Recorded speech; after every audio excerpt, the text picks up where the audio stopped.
Suresh sir आप start कीजिए, principal sir भी है और रैना मेजर जनरल सर भी है लाइन पे।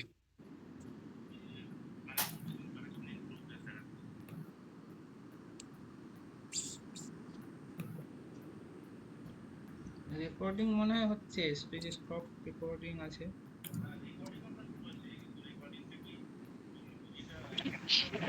Suresh, why don't you start the seminar?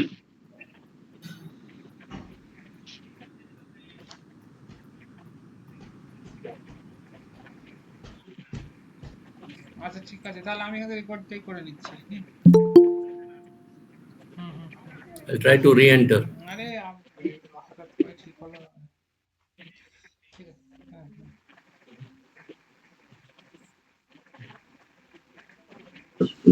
Where is Suresh? হ্যাঁ শুরু করতে পারেন, এবার শুরু করতে পারেন। স্যার 1 মিনিট সুরেশ লেফট করে গেছে হয়তো টেকনিক্যাল প্রবলেমের জন্য, 1 minute sir.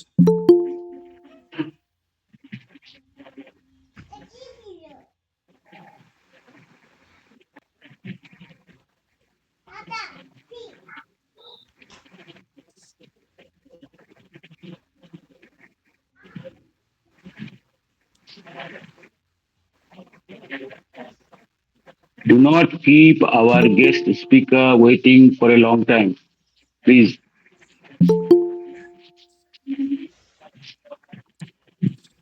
Sure sir, sure sir.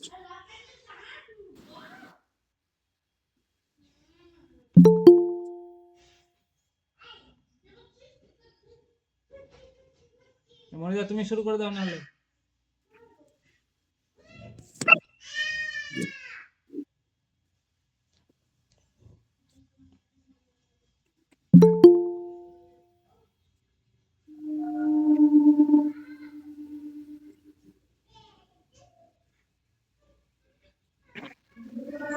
Debashis বা কেউ একজন সুরেশকে ফোন করো না। দেবাশিস একটু কল করে নাও। দেবাশিস আমি কি শুরু করে দেব? শুরু করো শুরু করো শুরু করো। না তুমি আগে সুরেশকে একবার কল করে নাও। দেবাশিস না, তুমি একবার সুরেশকে কল করে নাও। দেবাশিস হ্যাঁ করে নিচ্ছি।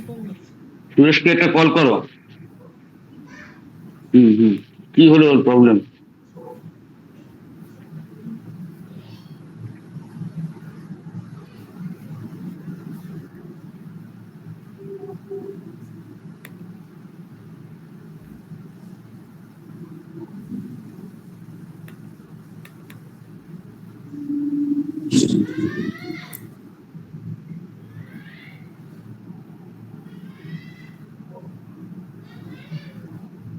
जी हाँ आप स्टार्ट करिए ना।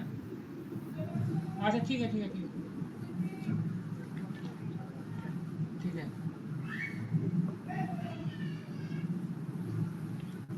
Hello,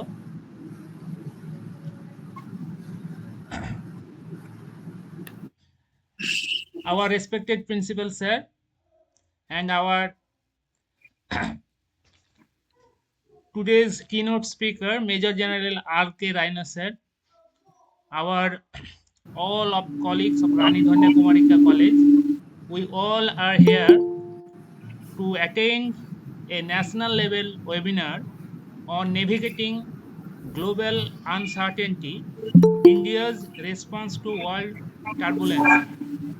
This webinar is organized by Department of Defense Studies in collaboration with IQAC, Rani Dhanya Kumari College, Jiaganj, Murshidabad.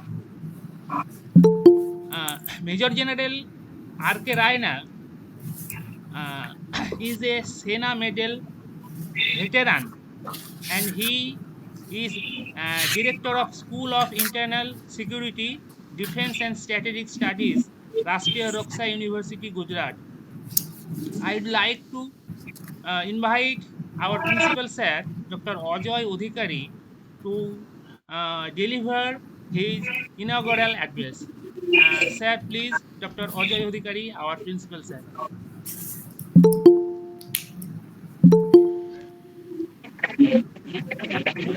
নমস্কার। Is Suresh is here? সুরেশের নেটওয়ার্কের হ্যালো প্রবলেম চলছে, ও জয়েন করতে পারবে না। Suresh already joined, sir.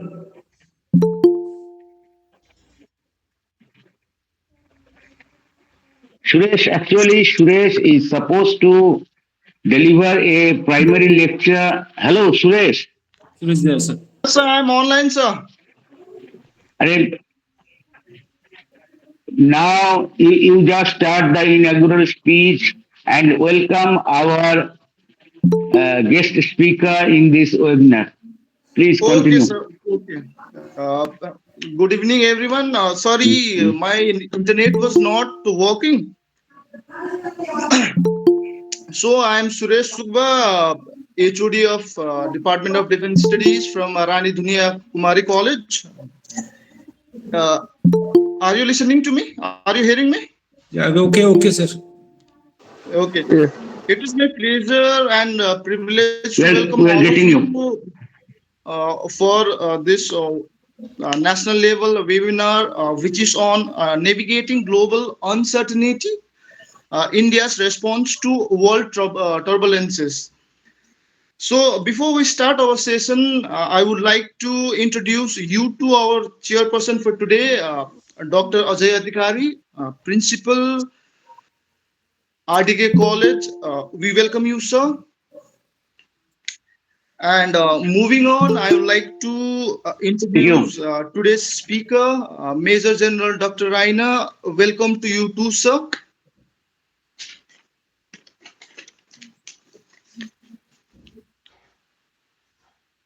So before we move to our session, I'd like to give a brief introduction about Major General Dr. Raina. So Major General Dr. Raina is the recipient of Sena Medal and is alumni of Sainik School. His military and academic career spans over 4 decades. He has also served as the head of faculty in College of Defense Management. He has an excellent knowledge of regional as well as global dynamics. And he has also a doctorate in strategic management. So Major General Dr. Raina is currently associated with various education bodies, NGOs and etc.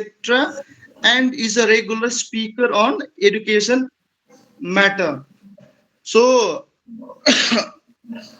and this is an introduction or a brief biography about Major General Dr. Raina. Dr. Raina, are you there?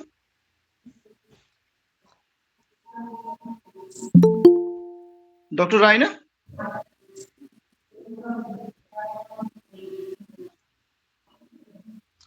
Dr. Raina?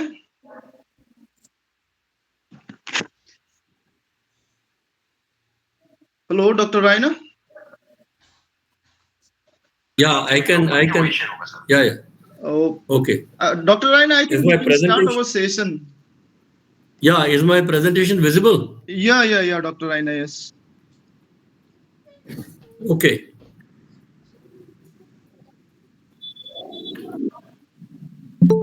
There's some problem with my camera, so that notwithstanding, so I think I'll. Okay. Yeah. Can you hear me? Yes, sir. Okay. Good. Okay. Thank you. Now, so tell me when I have to start, huh? You can start, sir.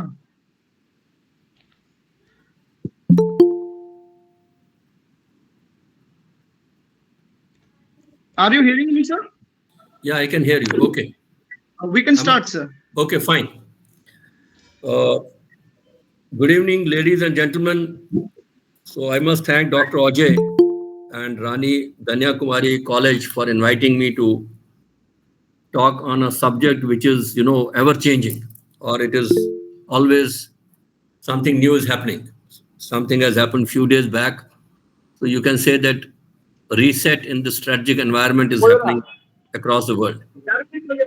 So if you can see my screen, I have put a map of Bharat, and I've also talked about what Kautilya had said in 2 to 1 BC, where he says there are 4 different kinds of threat.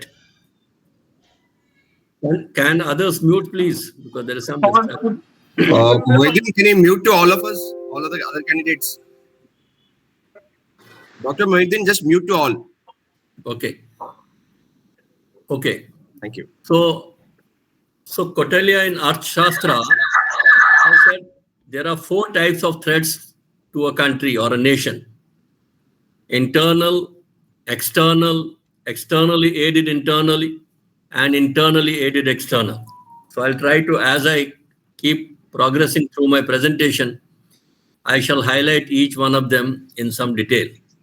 But what enough to say that today the internal security scenario in India has a mix of all shades of these threats, which was visualized by Kautilya.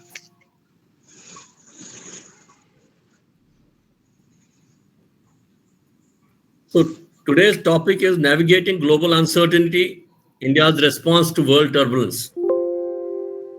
You will see that I have put some arrows on this world map. It was in the earliest, when President Obama was in chair in US, they had decided to disengage from West Asia and move to Asia, Indo-Pacific or Asia Pacific. So about 25 years have passed since then.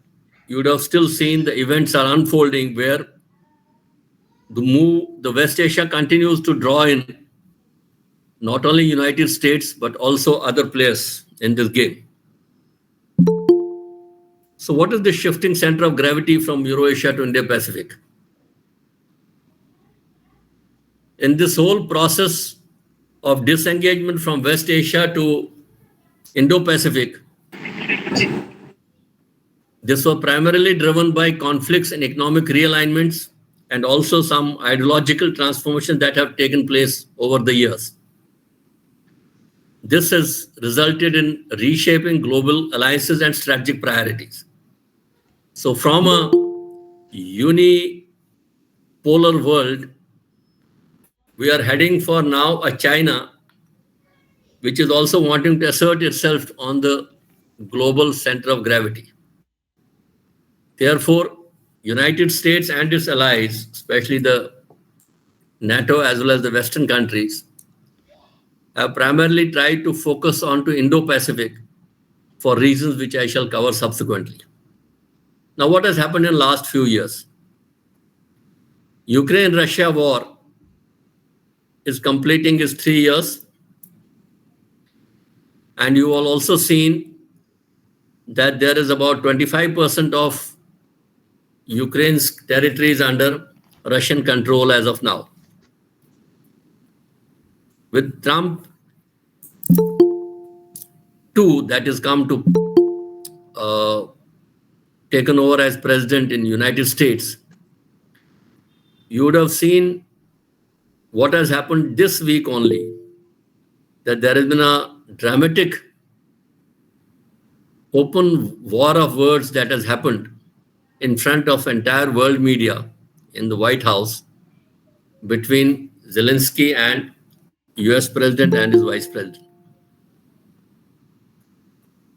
You would have also learned in last few days, in fact, day before yesterday only, that European Union and England have now decided to increase their GDP to about 2% and contribute to NATO and strengthen Ukraine. So what has happened is,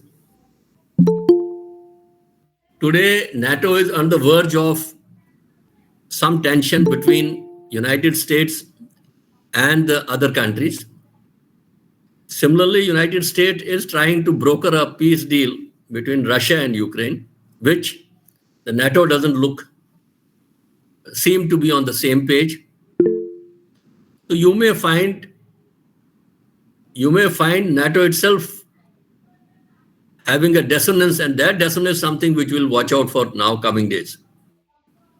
And how much NATO is minus US support is able to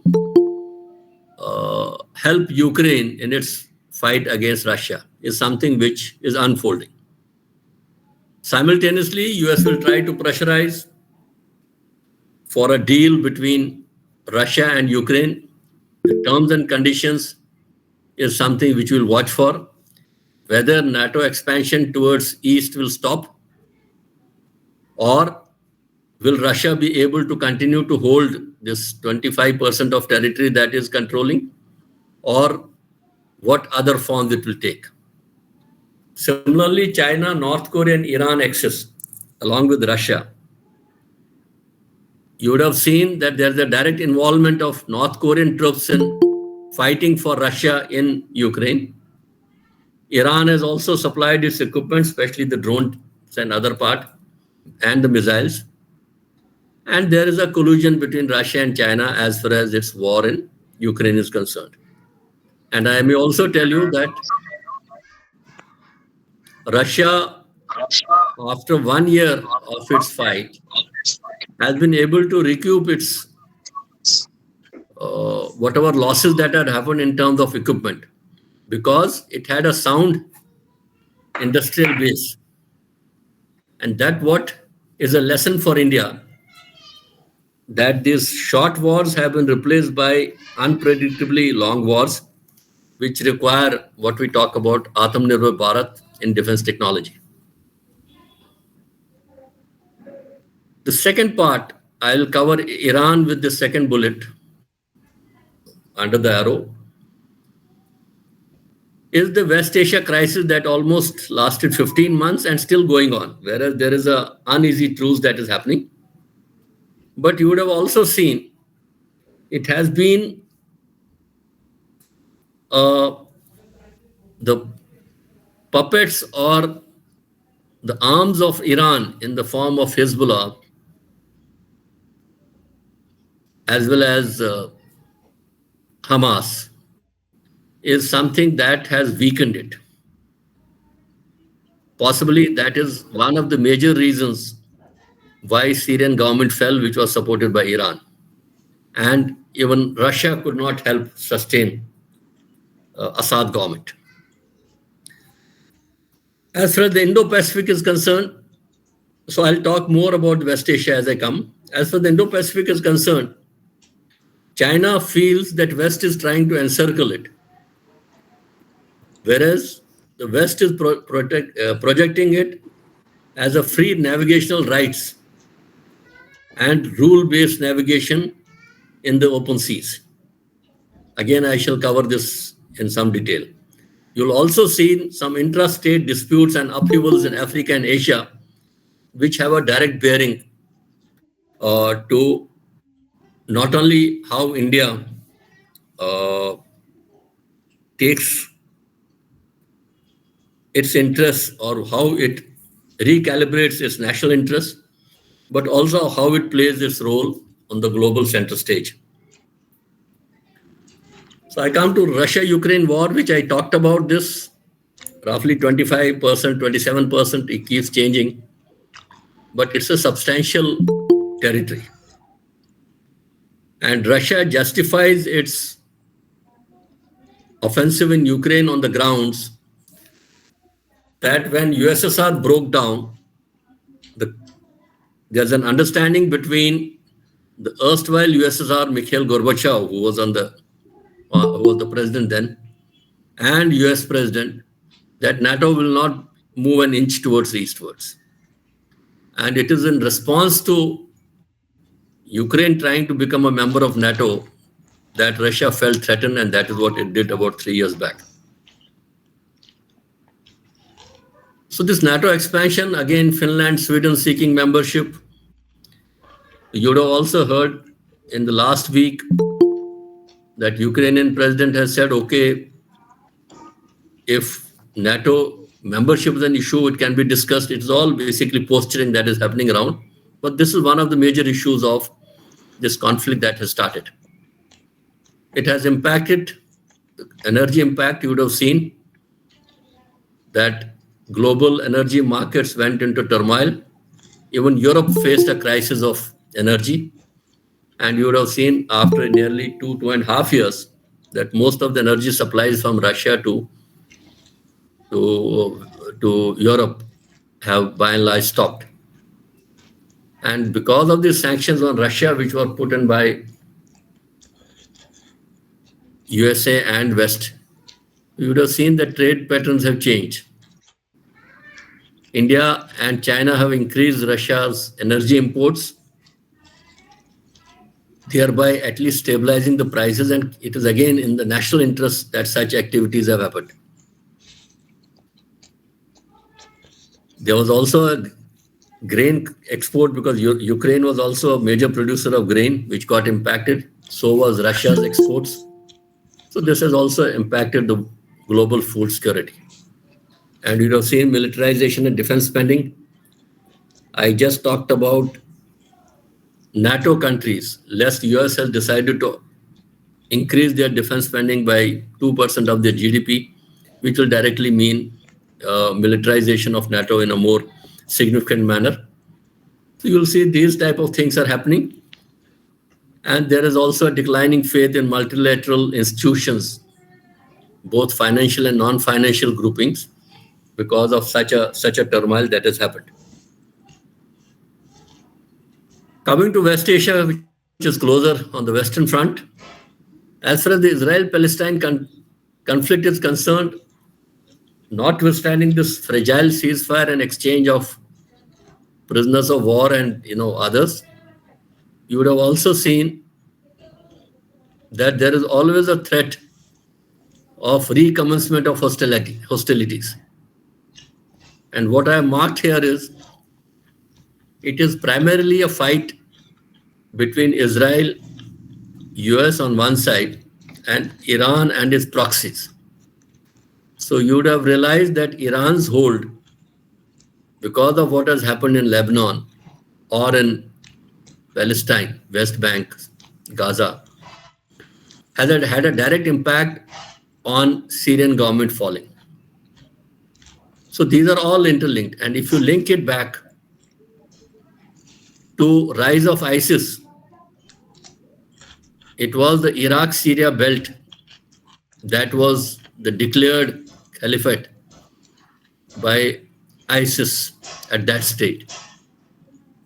And it was the reverse impact by Iran and its proxies that they were able to drive, of course, with Western support at that time, to overthrow and reduce ISIS footprints in Iraq and Syria. Iraq itself being a Shia dominant, you'd have also realized that there is an instability because there's a tussle between some remnants of ISIS. There's a political unrest between the Shia and the Sunnis, which continues to simmer at some point in time. Lebanon, because of Hezbollah's weakening, so there is a certain amount of government control that is getting reset. And you would have also seen that certain appointments, including president and other issues which are divided on religious groups, whether it is Christian Maronites, Shias, or the other Sunni groups, you would have seen that after weakening of Hezbollah, those government has started functioning. And one of the sticking point is in Lebanon is that it should be the Lebanese army which should control those areas which were generally occupied by Hezbollah. But because of the economic collapse, Lebanon itself faces a bleak future. It requires a lot of investments to redevelop. So if I have to summarize, before I come to the summary part of it, it is also the Turkey which is now playing a main important role in this. It is Turkey which supported fall of Assad government in Syria. It is Turkey which wants to become one pole in this Muslim world. And it is because of that, you would have also seen that they have also gone into some sort of understanding or ceasefire with some of the Kurdish groups which have been operating against Turkey in this area for very many years. And you would have also understood that these Kurdish groups are split. Some parts of Turkey, some parts of Syria, and all that.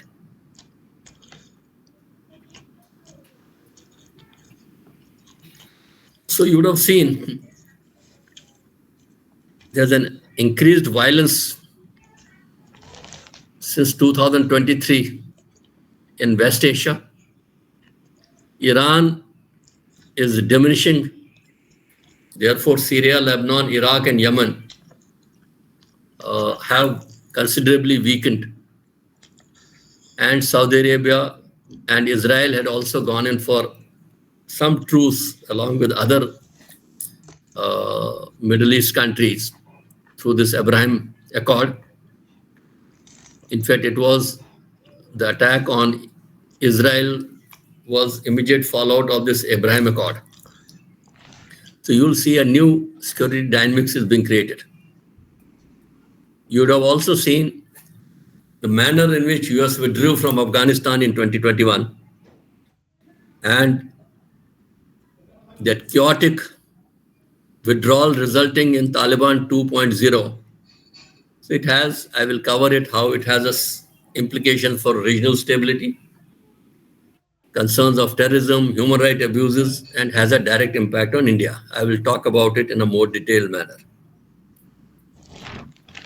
Coming to the African countries, civil wars, coups, and conflicts, without getting into much detail, I just want to highlight that a very large number of these countries are in a state of conflict with each other.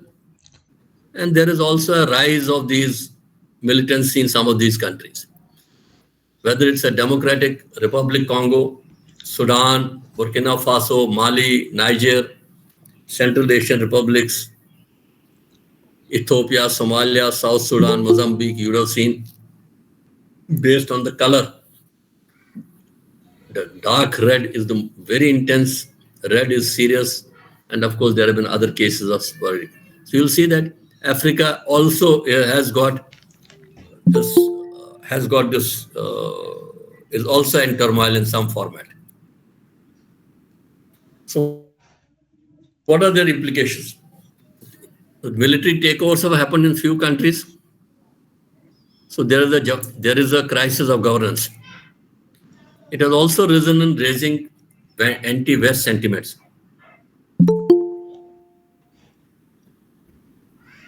So you'd have seen most of it directed towards these former colonial powers. And if you have followed African countries' division, these seem to have been divided on a table, on a map, so which itself has created problems because the ethnicity of some of these countries are falling in its ethnic groups are in both sides of a boundary between two countries. You would have also seen how the Wagner Group, with support of Russia, expanded its footprint in Africa. And you would also seen some economic and humanitarian crisis, which has led to famine-like condition in most of these places. Now from West, I move to East Asia and Asia Pacific. On top of it continues to be Taiwan-China tensions. You are all understanding that China always thought Democratic People's Republic of Korea is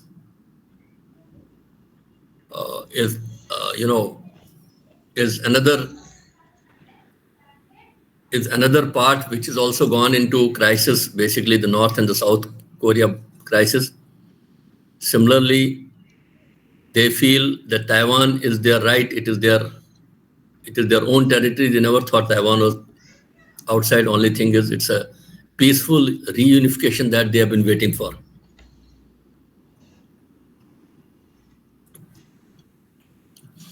North Korea and South Korea, you have seen the tension that keeps rising in the form of missile testing, and they also fire quite a few missiles towards Japan. So you would have also seen some ASEAN countries, which are marked here in the form of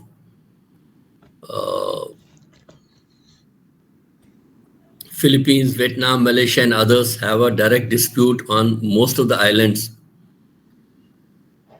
with China. So that itself is another dynamic that is added. Excuse me, sir. Yes. Sir, excuse me. 1 second. Your slides are not changing. Can you please do it for us? No, hold on. Has it changed? Is it showing East Asia? No, same stature, I think. The Bharat map is in the central part. It's showing the first slide, sir. It's showing first slide. So then there is some problem. Sorry. Now, okay. Yeah, now it has Now, okay, changed. sir.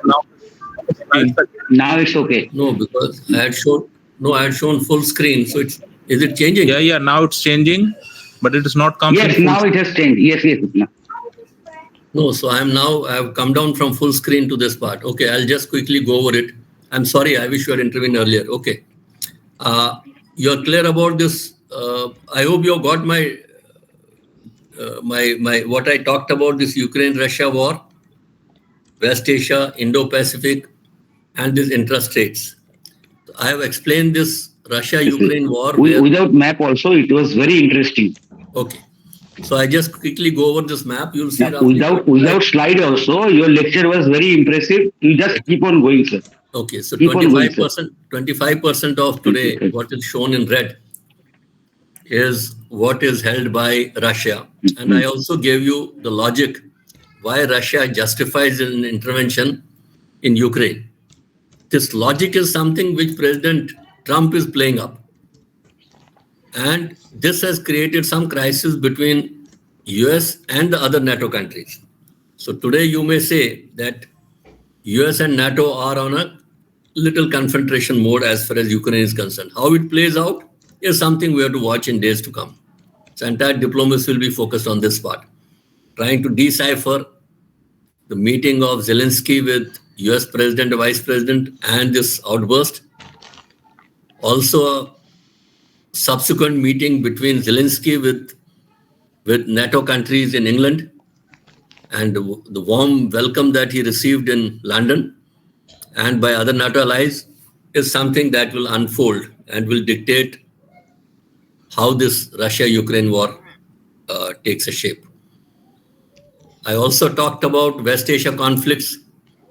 I explained what I have shown in arrows here, how Iran is directly impacted by what has happened between Israel and Palestine, because both Hamas and Hezbollah are the protege of Iran. I also told you how Syria has got decentralized, or this Assad government has fallen with support of Turkey and others, which has been a direct blow to Iran. And Turkey in this whole game wants to become one important pole in this Muslim world, besides Saudi Arabia and Iran.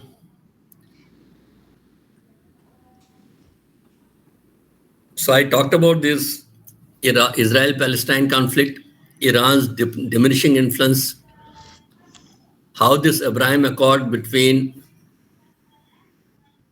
Israel and other Arab countries also led to what happened in October of 23. That is how this whole thing unfolded, how the present crisis happened. And I also talked about US withdrawal from Afghanistan and how chaotic that withdrawal was and how Taliban came into the scene, Taliban 2.0. And I shall have a detailed discussion on Afghanistan because it has a direct implication for India. That also correlation I'll bring out. I talked about the West African countries. This is where we were, that large number of African countries are in a conflict. And the conflict is resulting into poverty. There is a lot of population migration from one place to other country, and also rise of fundamentalists and other issues. Similarly, I talked about, because of these this has resulted in military takeovers and there's an anti-West sentiment growing more towards the former colonial powers.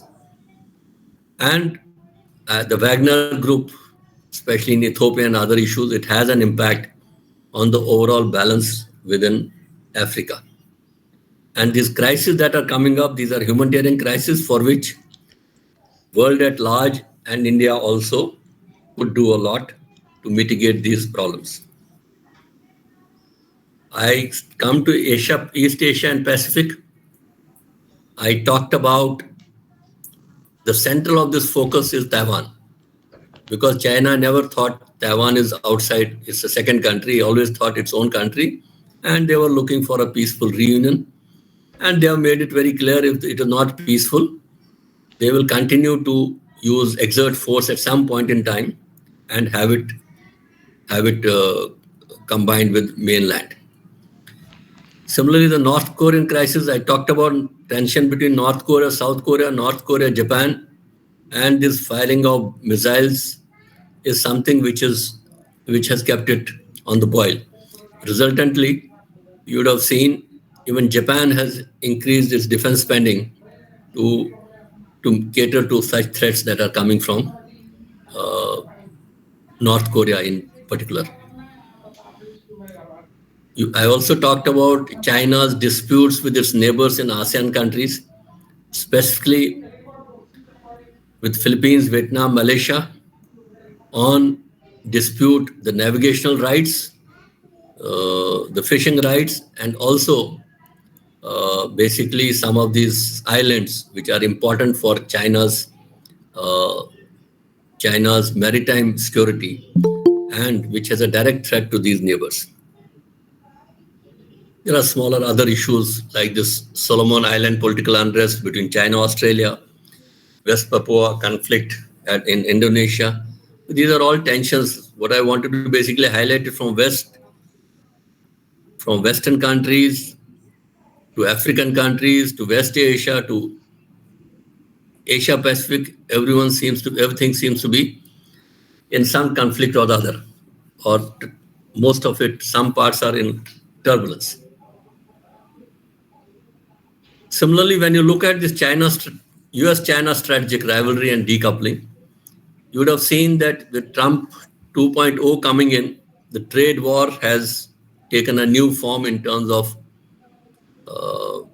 laying down, imposing some additional taxes for all imports from not only China, India is also impacted in some format. Second part is they're also looking for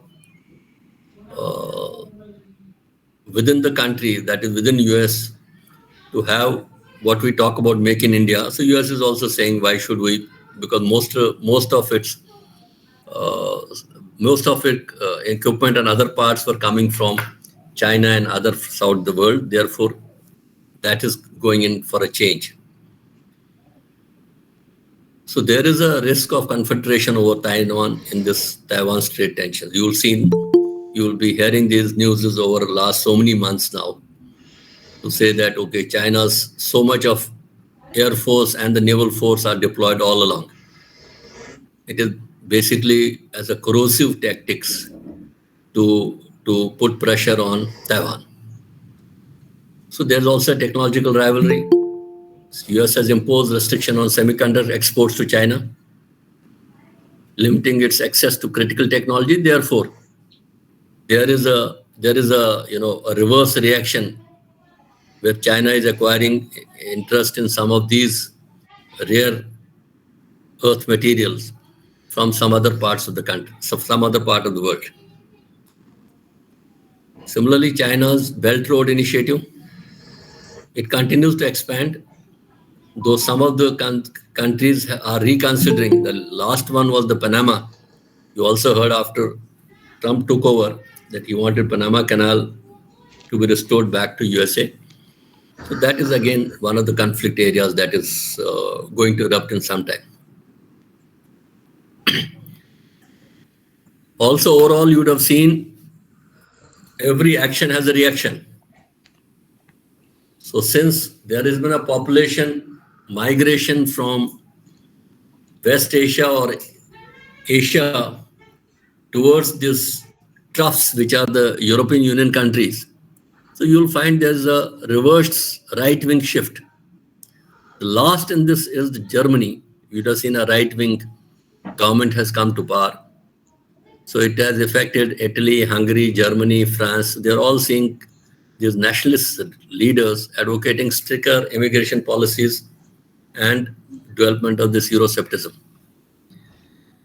You'd also seen with this Donald Trump's America First ideology, it also continues to shape US politics, and it will also fuel isolationist tendencies. So this immigration backlash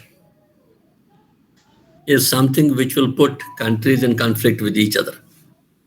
And protectionism will ensure that this free trade that was envisaged over last 2 to 3 decades, that is taking a hit. So you'll see the tariff war coming back in a big form, which itself is a threat. You also heard Trump in his speech always talks about this BRICS expansion, and alternative to dollar will not be acceptable to US. And you'd have also seen that besides the 5 countries which started BRICS, other countries like Saudi Arabia, Iran, Egypt, and you have also shown interest in joining. So, with an aim to make an alternate economic bloc to de-dollarize the world economy. You would have also understood that after World War II finished, one of the understanding between the countries was that dollar will become the main trade tool across the world. And you would have also seen that South-South cooperation is also on the rise, strengthening economic and political cooperation. And of course, the threats of sanctions always remain. The other issues of climate change, it is a geopolitical factor because it will result in resource wars. There is a shift from fossil fuels to green energy shift. And there is a migration driven by climate change, especially rise in water levels, droughts, and unexplained seasonal changes that are happening all across the world. So this is something which is a major threat as far as the world is concerned.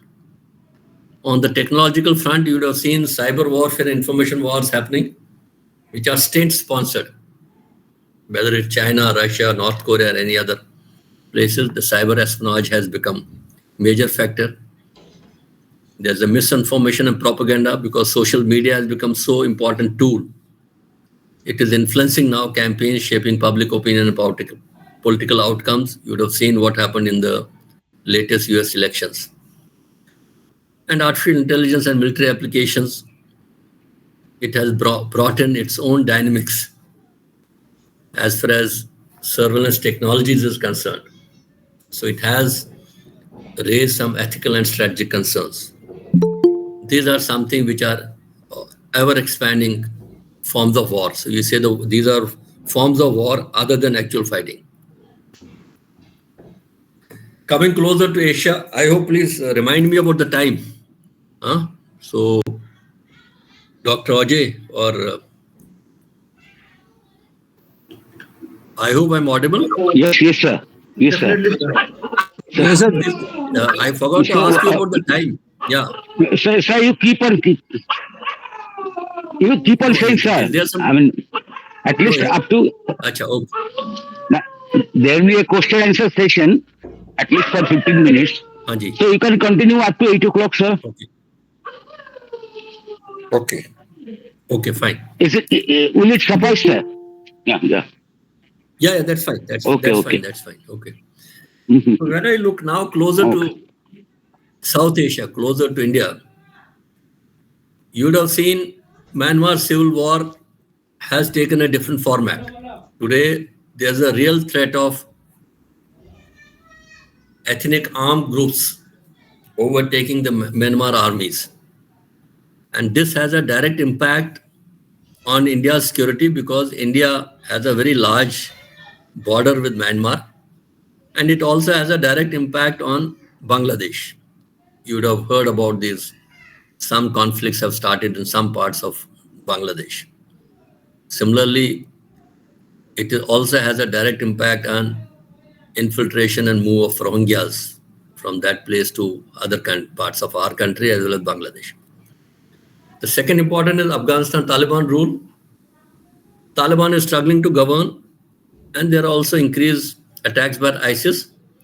Besides the front that has opened between Afghanistan and Pakistan on the Pashtun line. I'll cover this in some detail.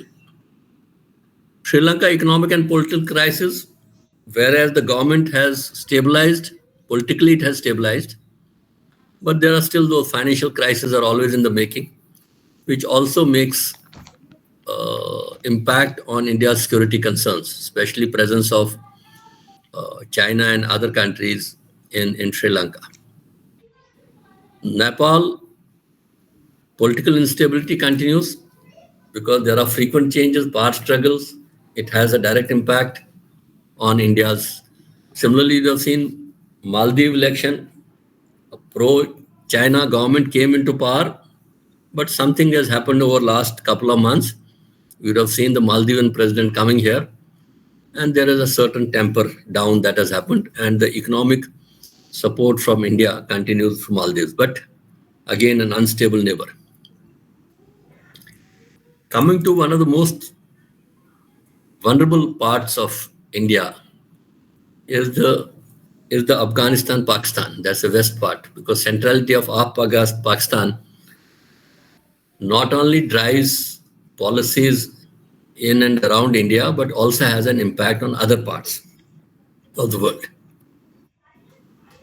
If you see this co-occurrence graph analysis, you would have seen, as far as Afghanistan is concerned, there are so many players, starting from Taliban, Pakistan, Kashmir has an impact, for peace region, and China. So China. So therefore, you find China Taliban has a direct relationship.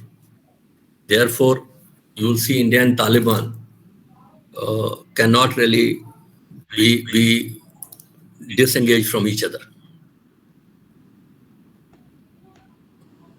I will try to skip this because it's a word cloud picture where it shows, besides Afghanistan and Pakistan, how Kashmir is directly linked.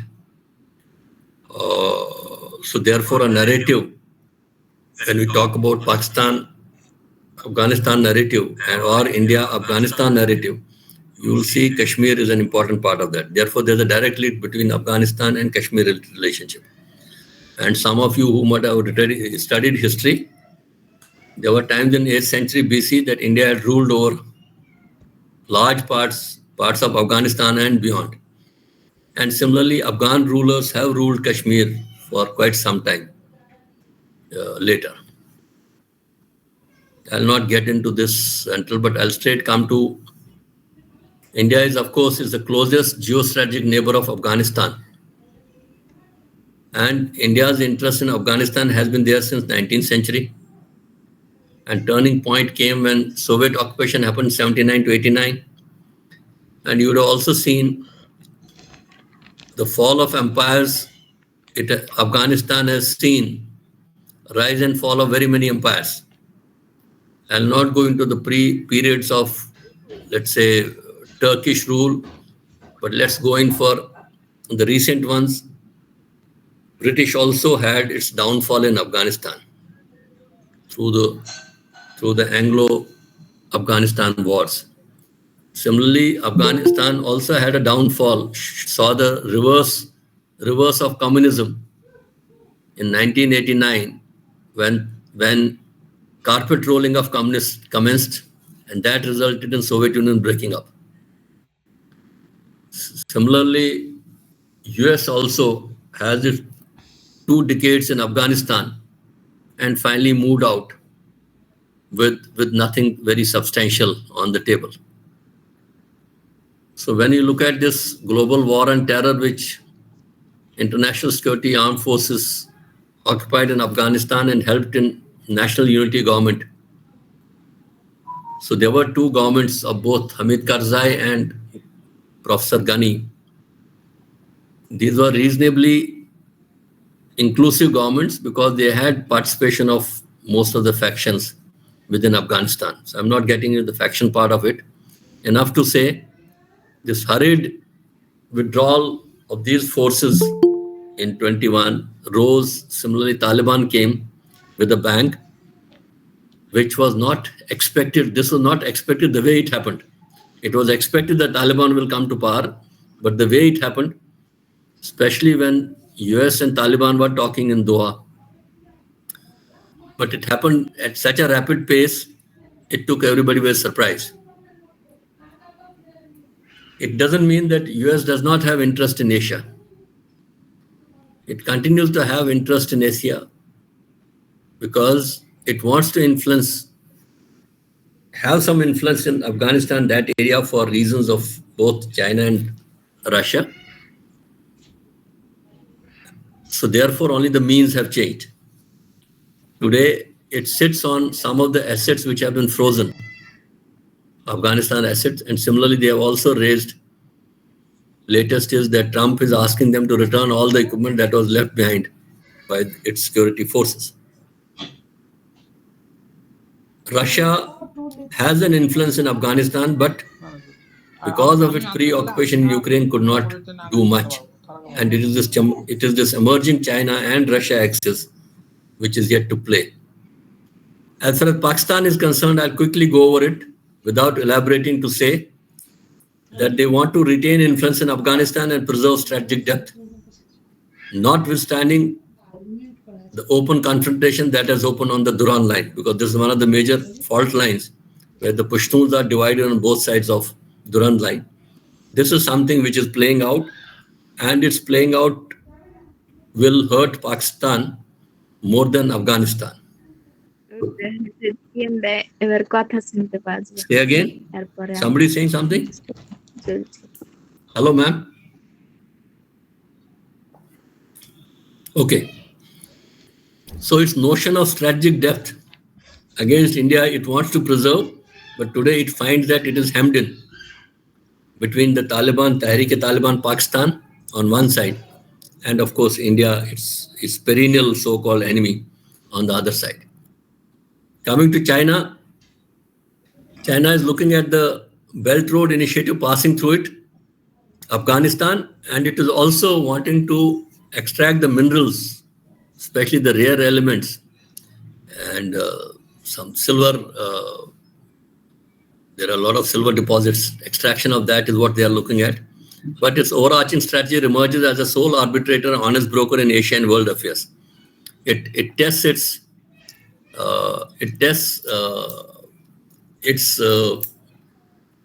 efficacy in continuing to control Xinjiang region, which has a sizable Muslim population, the Uyghur population.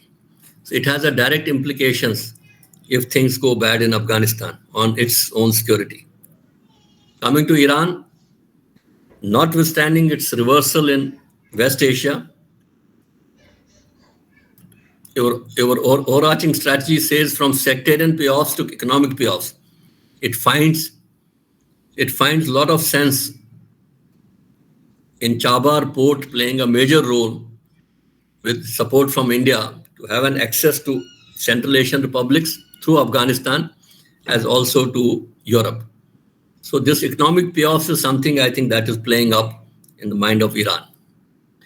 As far as Russia is concerned, because of its preoccupation, whereas it has pockets of influence, especially on the northern alliance of Tajikistan, Uzbeks, but because of involvement in Ukraine, it has its restricted utilization today. Coming to USA, I talked about that it wants to retain an influence through means other than physical presence. So that is how Pakistan continues to have relevance as far as USA is concerned. So what is India-Afghanistan? Threats to India's strategic interests are well appreciated in India through this Pakistan-Afghanistan area. And without stability or security in APAC, internal stability in India will remain elusive. So what I want to say, when you look at internal threats to India, it is very important that this Afghan-Pakistan stability remains stable for India to have a stable internal security. I know I'm rushing through, but please understand each term. If you have some, you can ask me questions. So therefore, India-Iran relationship is important for India for alternate Chabar route, trade route, as also help Afghanistan dwell with or without support of Pakistan. Similarly, this Chabar and North-South trade corridor that is also involves Russia is something which is very important for India, Afghanistan, Iran, Central Asian republics, and beyond. China continues to look for own stability through Afghanistan, therefore will continue to engage in Afghanistan. And what I finally said is India needs to engage Taliban and focus on capacity and capability building for simple reason that India cannot remain disengaged from Afghanistan for the reason that I've just said. Therefore, Taliban 2.0 needs to be engaged for Afghanistan. But there are certain problems in this engagement. Because of his governance style and also exclusion of large parts of northern alliances, women and children, which is not acceptable to India. But they are desperate for India's recognition because if the largest democracy gives them recognition, so others will also follow. That is what they feel. Similarly, they need India's support for economic development of Taliban, which India has spent about $3 billion till now. Third, it requires healthcare from India for its people, education. So these are the things somewhere possibly Taliban has to come down, and somewhere India may also have to find some path which is acceptable to both internal polity as well as world at large, to find what is that path which is acceptable to Taliban as well as India, so that people of Taliban don't suffer further. So this is the China's Belt and Road Initiative route that it is taking place. I will not dwell upon it. So what is India's overall strategy in this whole game? What is happening on this world affairs? You would have seen that new great game of realignment has begun. I talked about the alignment of Russia, China, North Korea, Iran on one side. And I talked about United States, West, which includes now Japan, Australia, and New Zealand and other countries on the other side. And you will find that India is trying to do collaboration with all countries, including China. So it is something which is in our national interest that our diplomacy depends on. You would have seen an assertive China.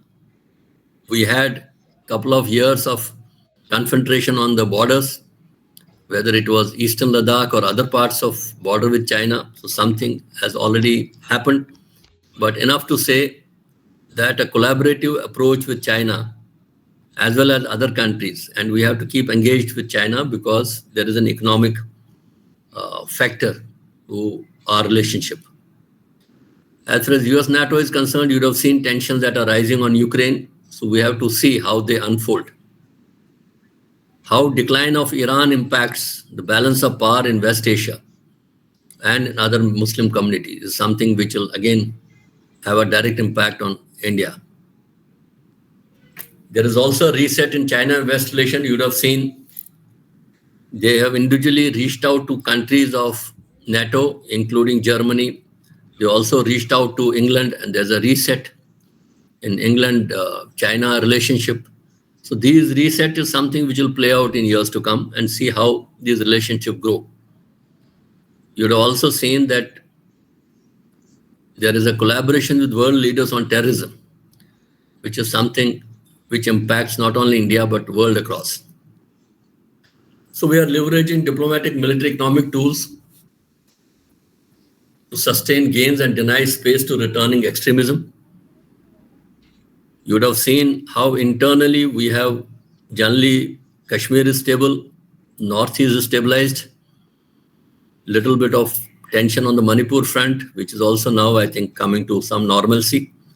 And you would have seen the left-wing extremism, which our Honorable Home Minister says will be eliminated by March 2026. So we are in the last 1 year of hope, and we hope that whatever are the balance left-wing extremism, and if you take your mind back, in 2008 to 10, there were 300 districts which are impacted by LWE. And today it is restricted to some 2 to 3 districts. So we need to reorient India's strategic orientation to safeguard its national interest in a peaceful world community. And because we are the largest democracy, because we believe the world is one family, and we don't have aggressive nature in our blood, so that makes us everybody's darling. So we'll continue to play good role in these world affairs in whichever form it happens. So with that, I am open to questions, and I put this back, how internal threat or externally aided internal uprisings and internally aided external. So you will see what all is unfolded in most of our neighborhood, starting from Nepal, Bangladesh, Sri Lanka, Maldives, and possibly India also faces these type of 4 threats in various forms, which I have tried to elucidate in last hour plus. So I'm open to question now. Thank you. Thank you, sir. So the house is open for Q&A.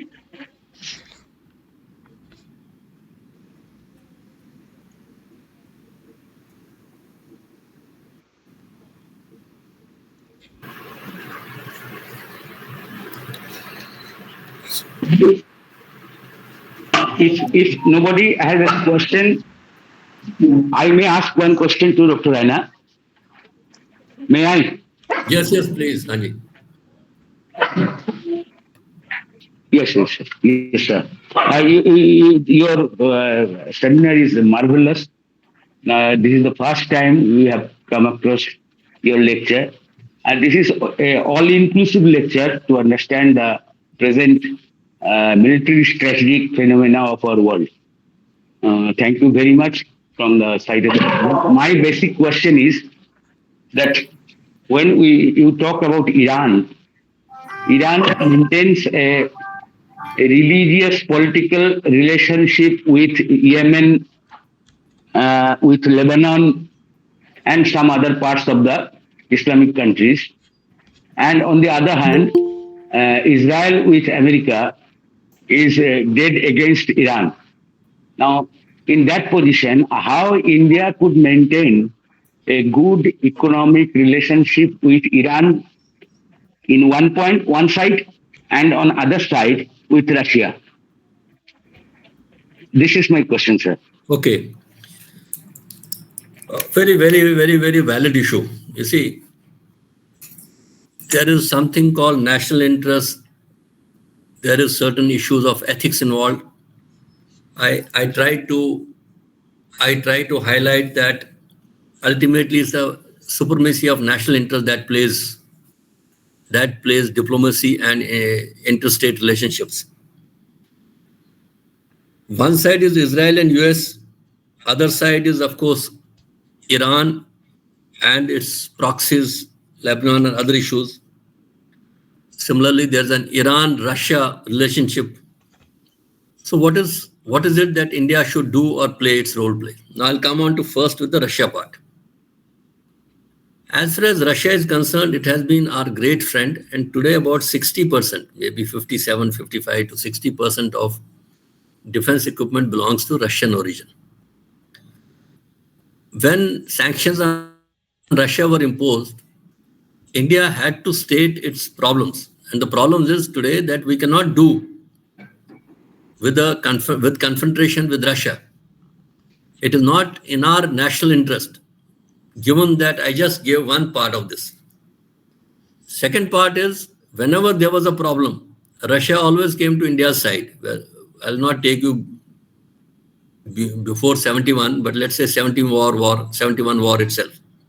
You'd have seen that Russia moved in and vetoed and used its veto power a number of times in interest of India's strategic positioning at that time. So therefore, it is a time-tested friend. We have a heavy dependence for our equipment sustenance. We are not yet, some percentage of dilution has happened from 70-odd%. We have come down to some 55, 57%. But we continue to hold Russia as a good friend. So we want to become an honest broker, as I see it, as far as Russia versus other axis is concerned. Now coming to Iran. Again, there are historical good relationship between India and Iran.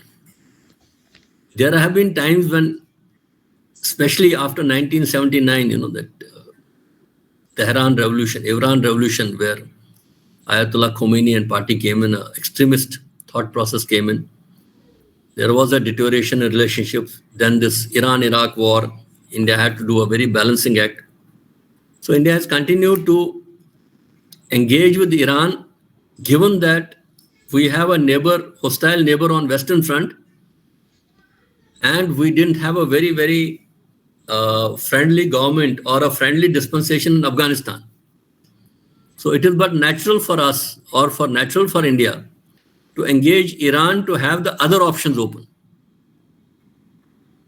So I think our Indian diplomacy is doing a great job by remaining not aligned to one particular group, by not getting into, if I may use this word, getting in the lap of a particular group, but keeping its strategic autonomy, utilizing its resources I'll call it as a rule-based. So whosoever is right in whatever way, support him. And at the same time, if something wrong has happened, caution or put a word across, that type of thing. That is the way I think we have to continue to balance. Similarly, we are wanting our improvement of relationship with the US has gone up in the last few years, because actually we are the two democracies, there are natural alliances, but it doesn't mean that we are in the lap of US. So I am personally particular about using these terms, containment of China or something like that. I don't feel we are looking at containment of China. So we have an independent relationship with China, we have an independent relationship with Iran, we have an independent relationship with Russia, and we have an independent relationship with USA and the Western countries. So you will see, this is the power of diplomacy, that how to balance in a hostile environment where you have conflicting requirements. And this is the power of diplomacy. And I will quote our foreign minister when he said, listen, when there's a problem, when there's a Western problem, it is world's problem. But when it's something Indian problem, then it's not West problem, it's India's problem. So what he means to say is that everybody has to deal with his problem as they emerge. And you can't dictate foreign policy, diplomacy and other issue to a country to follow a particular line. So I think strategic autonomy is something which will continue to hold. And as I told you, there is relevance for engagement with Iran. It is very relevant to us. And I'm a firm believer that even opening up communication with Taliban is to our advantage. Now you'll tell me there are a lot of ethical issues. Yes, there are ethical issues. Some people will say, like some women sports person has said, please don't allow any relationship with Taliban, because the women are not permitted to play. Women are not able to go to education schools. Women are not able to, openly pursue their careers and other issues. That is right. So therefore, we have to find some way out. Possibly Taliban, if he knows that if they want acceptance, they will have to come down from some of those stated positions, find some common ground with India if they want recognition. So I hope I have been able to answer you. So that is the balancing act. Yeah, thank you. Thank you. Thank you. Dr. Balancing diplomacy. Sir, one more question from my side. One more question from my side, sir. I think you have not touched the problem of Bangladesh much. Do you think that this petrodollar and the Islamic neo-extremism in Bangladesh is very much proactive nowadays? And what would be India's strategy in that case? When I was formulating this, I kept it low profile because I thought from your college somebody will ask me this question, why I have kept quiet about this. See, I'll again take your mind. Thank you for asking this question. I'll take your mind to what has happened to Nepal, what happened to Sri Lanka, what happened to Maldives. The problem is with our neighbors, they probably thought there's a big brother attitude who wants to impose itself. And then they open to somebody else, let's say China. Then they realize that there is a debt trap. There is it's a loss of autonomy or loss of financial regulation, all that. Then suddenly there's a turmoil. So this has happened in these three countries. And what has happened? Nepal is also back. The relationship has improved over these couple of years, notwithstanding that political instability continues. But they do realize that this big brother on the southern part is very important for them, and they can't suddenly discard this and move toward the northern neighbor. Same happened to Maldives. So if you see, after winning, so there was a posturing. After anti-India sentiments reached its peak, he still realizes that only India can be is a just partner in economic development of Maldives, where India doesn't seek favors, unlike others. See, in the case of Sri Lanka, India again supported them through financial aid, and they continue to see now, it is very important that India is in neighborhood, so there is a stability. I firmly believe whatever has happened in Bangladesh, it is part of those four type of things, threats. So in this case, it's an internal rebellion which is supported by external forces. And it took its toll. And I think now, 8-9 months down the line, I'm sure the people have also realized, and so has their rulers and armed forces that realize that, listen, this path will not take Bangladesh any further, so they have to do a course correction. I'm not saying India, they will ask India now to help, but definitely they have to stabilize the internal polity.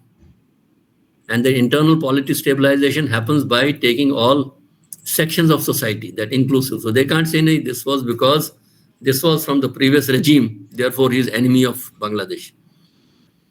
There's a sizable population, 9-10% population of Hindus. They are part of, they're Bangladeshi citizens. So what I mean to say in short is, I think it's sometime India keeps quiet for some time, and you will see things will start falling in their place as and when the political activity starts, as and when the rule of law commences in terms of police forces asserting themselves again, which has been highlighted by their chief, as and when they realize that they are on a destructive path and they may not find a way out. So that is, I feel, let things play out for some more time, and things will fall in place. That's my understanding.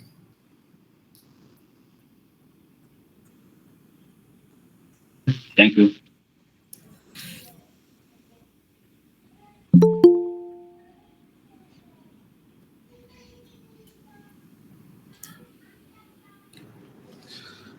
I have a question. May I?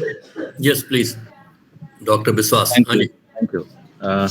First of all, my heartfelt thanks to the RTK College for conducting such a very informative and insightful webinar, which is very pertinent. And the way Raina sir has been presented to us, it is really very informative, and we all are very enriched with such presentations. And in addition to your presentation, Raina sir, I'm just adding one thing, and that is very, I just would like to say it is very pertinent. When Donald Trump is saying that America first or American first, at the same time, our ethos and our value is that neighbor first. Since we are going in a very crucial juncture, because the countries which are so-called our neighbors, they are not friendlier and familiar to us nowadays. And in our foreign policy, we usually say that Vasudhaiva Kutumbakam. So this is the main ethos and main values and main core issue of our foreign policy. Now, I just would like to ask a very simple question. This is my curiosity to Raina sir, that in last few days back, we have witnessed a very hot exchange of words between Zelensky and Donald in Oval Office. Is there any intent to change the geopolitical strategy of America just to get rare earth minerals from the Ukraine? And what about the the future of the Eurasia conflict? Already 20% of the Ukraine land has been occupied by the Russia. And now America is asking to get the once the Ukraine will sign the pact, then Ukraine is just going to lost its already 20% preoccupied land from Russia. And at the same time, America is getting very heavy to get its what the expenses, military expenses he already incurred in Eurasia conflict. So what will be the consequences? What is your take on it? Okay. Thank you. Thank you for asking a very pertinent and relevant question. I will put some counter questions to it, because Dr. Biswas, you also must be doing. Today morning, I had about 2-3 hour session with three of my colleagues, that assistant professors here with me. So we discussed this issue, and I'll put these questions to you also, because after all, I'm building a hypothesis which you may call it, is it a crystal gazing or is it a just out of box thinking? But my hypothesis is US trying to come closer to Russia? Implications: firstly, NATO breaks down. 2, Russia-China collaboration breaks down. 3, in this whole process, what is on the table, or what is the take? What are the advantages for USA gaining? What are the advantages it gains from collaborating with Russia at the cost of West, against or at the cost of China and other parts? So we did this debate, but this is something you may hear, something we may publish a paper on this. It's a very, very something which may not happen, but I'm just saying this is one part of it. My second part is this media outburst that happened in front of international media in White House. Has it ever happened this way? Now, as I understand from the TV reporters, for all visits, TV's reporters are permitted for 10, 15, at best is 20 minutes. So that photo shoot happens. Then the discussion happens in isolation. Now here you find that the whole drama or this outburst has happened in front of world media. So has it been done by purpose by US, or is Zelensky to be responsible for this, or both of them have worked this in tandem to come out with this outburst? Similarly, within 24 hours after leaving US or thrown out from White House, Zelensky lands in London. And you'll find the team is ready to welcome him, literally garlanding. Agar aapne TV dekha ho, so you would have seen on the streets of London also people praising Zelensky and support for Ukraine and all that. So is this an indication that there is a serious divergence between US and NATO on Ukraine, or will US pull out of NATO on Ukraine issue? It's an emerging part. Second part that is going to happen is, whereas US for some time, President Trump, even before he got elected, has always been saying that NATO should fund its own business. But you must see what is the take which US has as far as NATO is concerned. Entire technology is US driven. So maybe some part of expenditure is taken by NATO. But there will be major losses for USA if it has to break out from NATO, if it happens. And again, there's a big if. What does it gain by getting Russia on its side? Technology, Russia doesn't have that much. It has size and it has resources and it has markets. But will it compensate for the loss of or breakup of West?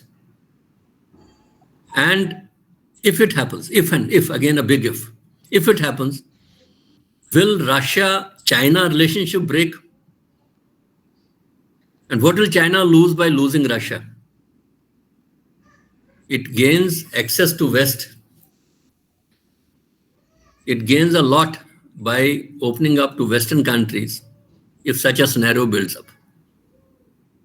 So my simple question is, again, back to Dr. Biswas. These are combinations where I say they may not be on the table, but these can unfold. Because China is gaining strength, both economic and political strength, and USA has some decline as far as the economic part is concerned, which is visible from this.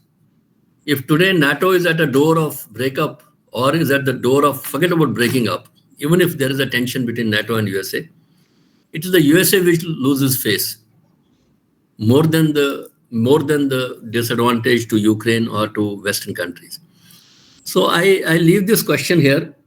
A lot of permutation combinations can happen, but they are in a very, they're in a realm of not very certain. It's a realm of uncertainty, I'll say. Similarly, if you see West, England, US, Australia, Japan, so they have come with a block against China, militarily and otherwise. India is also part of one. So these are certain things which I think will take time to unfold. And this is where we'll continue to keep observing and keep coming out some theories. So let's see how it unfolds, but it is unpredictable. I agree with you. There is a lot of unpredictability in relationships. So you may find some relationship breaking, some relationship making.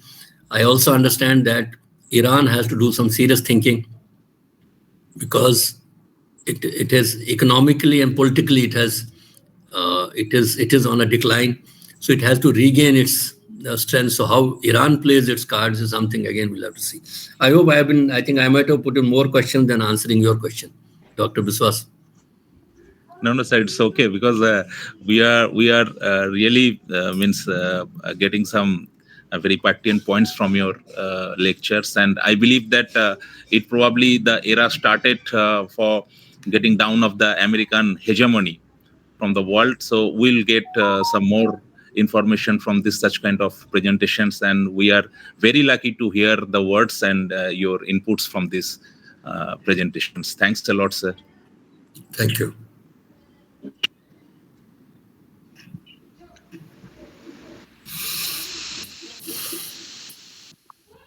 Hello. Yes, ma'am. Any more questions? Good evening, sir. I have a question Yes. to you. So, first of all, thank you for sir your amazing session. I am fifth semester student of Sri Chaitanya College. तो sir मेरा question आपसे ये है, हम देख रहे हैं कि बहुत टाइम से 3 साल हो रहा है कि यूक्रेन और रशिया के जो वार है वो चलता आ रहा है और ऐसा देखा गया है कि यूक्रेन का जो सपोर्ट है वो अमेरिका कर रहा है तब से एंड अमेरिका को अभी देखा जा रहा है कि अमेरिका के ऊपर बहुत सारे कंट्री डिपेंडेंट है थे पहले, जैसे कि नेटो ग्रुप बना हुआ है, यूएन एंड वर्ल्ड बैंक। इससे अभी अमेरिका अपना जो ग्रुप है वो ब्रेक करना चाहते हैं एंड जो यूक्रेन और रशिया का जो वार चल रहा है एंड इसमें अभी तक देखा गया है कि इंडिया ने अभी तक दोनों कंट्री में से किसी को भी सपोर्ट नहीं किया है, वन साइड रहा है। और अभी जो देखा जा रहा है, जो यूरोपियन कंट्रीज वो सेल्फ डिपेंडेंट होना चाह रहे हैं, तो अभी जो इंडिया अभी ऐसा चलता रहा कि किसी भी कंट्री को सपोर्ट नहीं किया, तो कहीं ना कहीं हम डेवलपमेंट से कैसे पीछे रह जाएंगे। देखिए मैडम, टुडे इंडिया की स्टैंडिंग ऐसी है where we can't stay back and we can't openly support one against the other. I give, बड़े लॉजिक के साथ मैंने बोला है कि हम रशिया को भी एंटेगनाइज नहीं कर सकते, हम अमेरिका को भी एंटेगनाइज नहीं कर सकते, हम यूक्रेन के लोगों को भी एंटेगनाइज नहीं कर सकते। लेकिन हमें अगर एक अच्छा ऑनेस्ट ब्रोकर बनना है या हमें अच्छा रोल प्ले करना है, तो हमें एक बड़ा ओपन स्टैंडिंग में ये बोलना चाहिए कि हाँ जी, ये चीज़ अच्छी है, ये चीज़ बुरी है, ये चीज़ सही है, ये चीज़ गलत है, राइट। हम एक इंडिपेंडेंट व्यू रखने के लिए हम ये जो भी डिप्लोमेसी चल रही है बहुत अच्छी चल रही है। तभी आपको यूक्रेन प्राइम मिनिस्टर हमारे यूक्रेन भी गए, प्राइम मिनिस्टर हमारे रशिया भी गए, प्राइम मिनिस्टर हमारे यूएसए भी गए, जबकि तीनों आपस में मतलब you can say whatever it is, you know, they are not really on same page. और हमारा ये पक्ष है कि देखो, जैसे प्राइम मिनिस्टर साहब ने बोला है कि वॉर एक सोल्यूशन नहीं है। आजकल के वॉर जो हैं ये एक सोल्यूशन नहीं है किसी प्रॉब्लम का। फाइनली नेगोशिएशन ही है जो कहानी है। अब वो 3 साल हो गए, हमें उम्मीद है कि शायद जल्दी हो जाएंगे और इसमें इंडिया का कोई नुकसान नहीं होगा। इनफैक्ट इंडिया, पूरे वर्ल्ड को नुकसान ये हुआ कि पूरा एनर्जी डिसरप्शन हो गया, पूरा ग्रेन का जो प्राइसेस राइज है वो बढ़ गया, बट इंडिया स्टेबल रहा क्योंकि इंडिया ने अपने इंपोर्ट जो ऑयल है वो कंटिन्यू रखा। रशिया से बहुत बढ़ गया इस पीरियड में, in spite of there were sanctions against Russia or import of Russian oil, but India said कि no, it is in my national interest. We can't afford to have, because of that policy, China or India continue to import from Russia. That is why energy prices remained more or less stable. Otherwise, if there was total sanction on Russia and not a drop of oil had come out of Russia, you would have seen that oil prices would have gone skyrocketed and our Indian economy would have had an adverse impact. So इसलिए मेरा ये मानना है कि हमें हर लड़ाई से पूरे देश और पूरे विदेश पर तो असर पड़ेगा। इसलिए जल्दी से जल्दी ये वॉर खत्म हो और जल्दी से जल्दी कोई फैसला हो, चाहे वो वेस्ट एशिया हो, चाहे ये यूक्रेन रशिया वॉर हो या कहीं और टेंशन हो। अभी आप चाइना के साथ अगर ये कन्फ्रंटेशन होगा, यूएस का डायरेक्ट कन्फ्रंटेशन, सबसे पहले आप देखेंगे सप्लाई चेन मैनेजमेंट पर असर होगा। तो सप्लाई चेन असर होगा तो इंडिया पर भी असर पड़ेगा। नेचुरली इंडिया भी काफ़ी डिपेंडेंट है कुछ चीज़ों पर, चाइना के ऊपर, कुछ चीज़ों पर रशिया के ऊपर, टेक्नोलॉजी कुछ चीज़ों पर, मैंने बोला आपको रशिया के ऊपर, कुछ यूएस के ऊपर। सो ये तो असर तो पड़ेगा, लेकिन I think the way we are moving out is something, we are making the best use of the situation and trying to keep our economy stable. That is all I will say. I hope I have been able to answer you, Karmakar ji. Okay, thank you, sir. Thank you.